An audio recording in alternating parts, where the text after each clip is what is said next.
हरे कृष्णा। हम लोग जप यज्ञ भगवनाम की महिमा का विस्तृत वर्णन नामक पुस्तक से चर्चा कर रहे हैं। हम इसके तीसरे भाग यज्ञानाम जप यज्ञ के 7वें अध्याय जप के लिए व्यवहारिक उपाय से चर्चा कर रहे हैं। तो पिछले कल तक जो हमने चर्चा की उससे आगे की चर्चा इस प्रकार से है। यदि भगवत नाम उच्चारण में हम व्यस्त रहें तो हमें अपराध करने का समय ही नहीं मिलेगा। तो पिछले कल हमने चर्चा की थी कि यदि हम कृष्ण सेवा में व्यस्त रहते हैं तो माया के लिए अवकाश ही नहीं मिल पाएगा। और इसके आगे ये बताया जा रहा है कि जब भगवान नाम के उच्चारण में व्यस्त रहेंगे तो अपराध करने का भी समय नहीं मिल पाएगा। अधिकतर अपराध जिह्वा से ही होते हैं, बोलने से, और फिर उसके बाद शरीर से इतने ज्यादा नहीं, कम, लेकिन मुंह मुंह से ज्यादा होते हैं।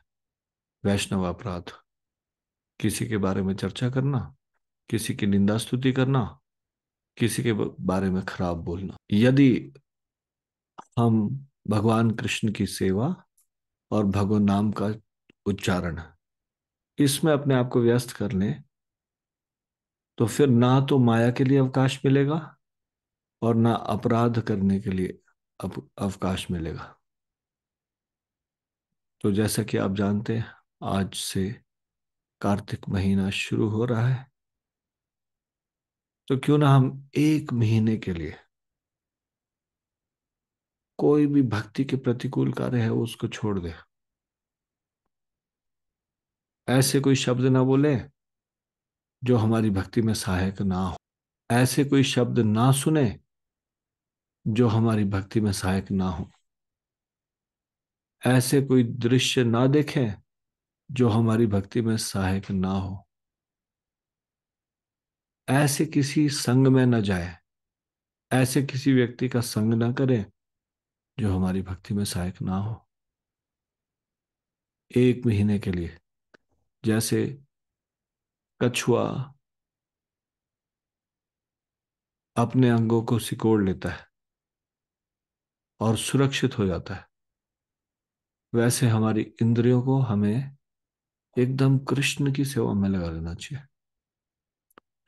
कोई मेटेरियल एक्टिविटी नहीं, कोई एम्यूजमेंट एक्टिविटी नहीं, केवल और केवल कृष्ण से संबंधित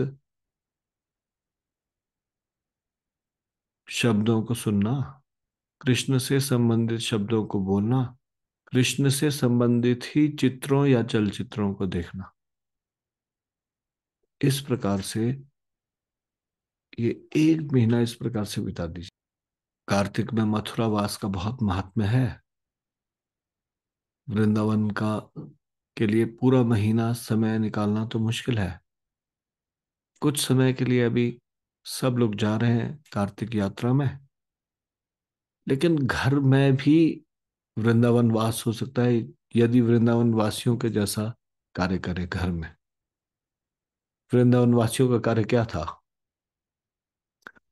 सारे के सारे व्रजवासी, चाहे वो वरिष्ठ गोप गोपियां हो, चाहे वो कृष्ण भगवान के सखा हो, या नव युवक नव युवतियां गोप गोपियां हो, या बछड़े हो, या व्रज में कोई ऐसा जीवात्मा नहीं, पशु पक्षियों को मिला के जिनके मन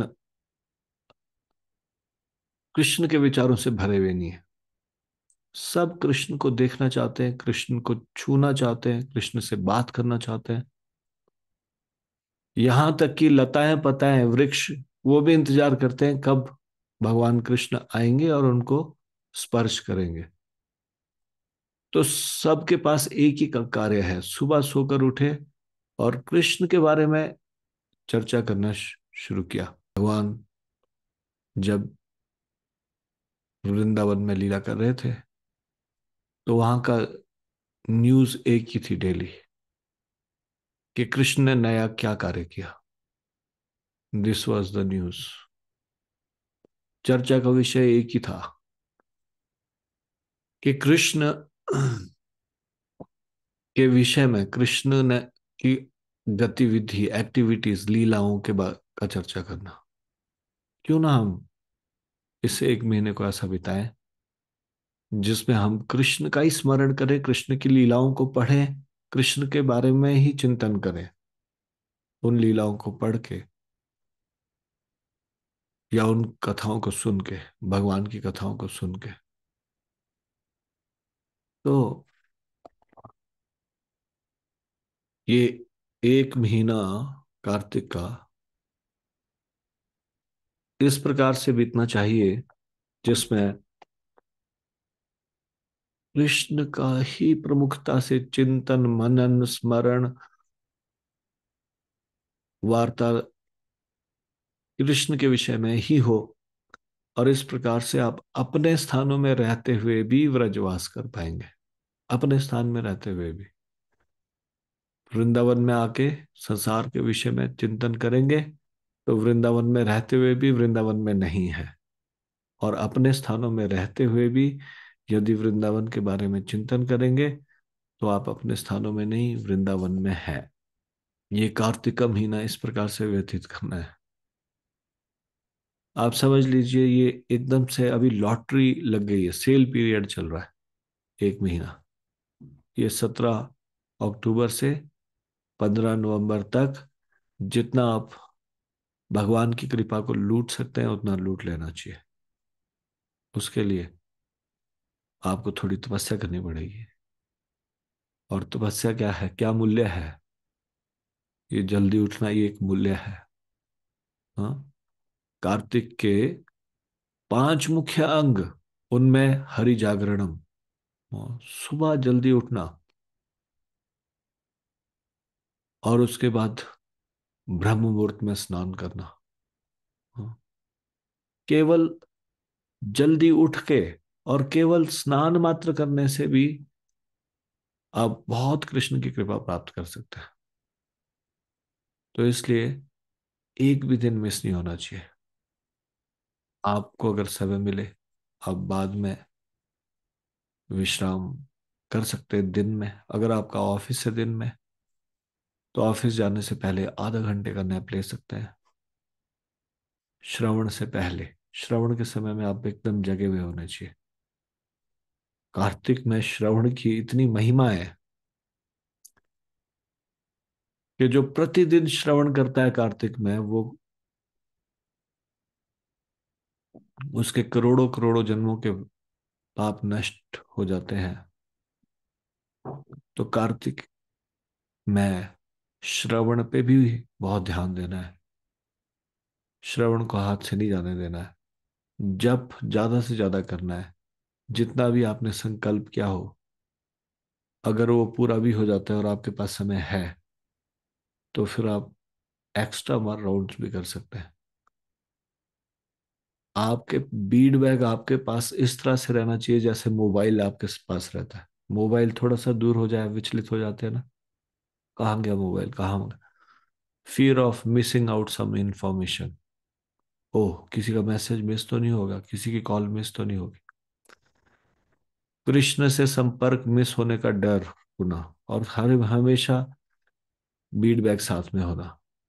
और जब ही समय मिले, यदि आप बस में भी ट्रेवल कर रहे हो, यदि आपको थोड़ा सा कहीं वॉकिंग करना है, कहीं पैदल कहीं जा रहे हो, तो आपको थोड़ा सा भी अवकाश मिले तो उसमें कोई प्रजल्पना ना करके, कोई और चीज ना करके जप करना चाहिए। सुबह का समय आप इस तरह से इस्तेमाल कर सकते हो कि सुबह जब आप ब्रश कर रहे हैं, जिस समय आप स्नान कर रहे हैं, उस समय भी क्यों ना कृष्ण की कथा सुनी जाए, क्यों ना कृष्ण की कथा सुनी जाए।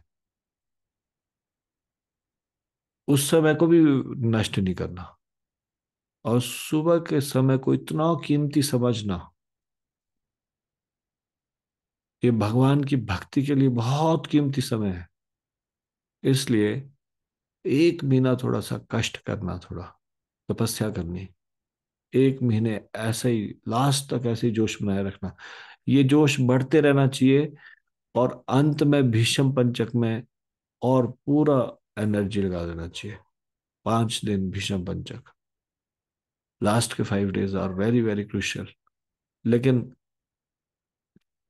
प्रत्येक अगला दिन पिछले दिन से ज्यादा महत्वपूर्ण, ऐसा समझ के एक महीने आप इस संसार की बातों से कट, पूरा, no need to read so many news, no need to discuss anything rubbish, बस कुछ नहीं, केवल और केवल अपने को कृष्ण के विचारों में डुबा दीजिए, सराबोर कर लीजिए। हम्म, तो इसको मैं यहीं पे विराम दूंगा अभी।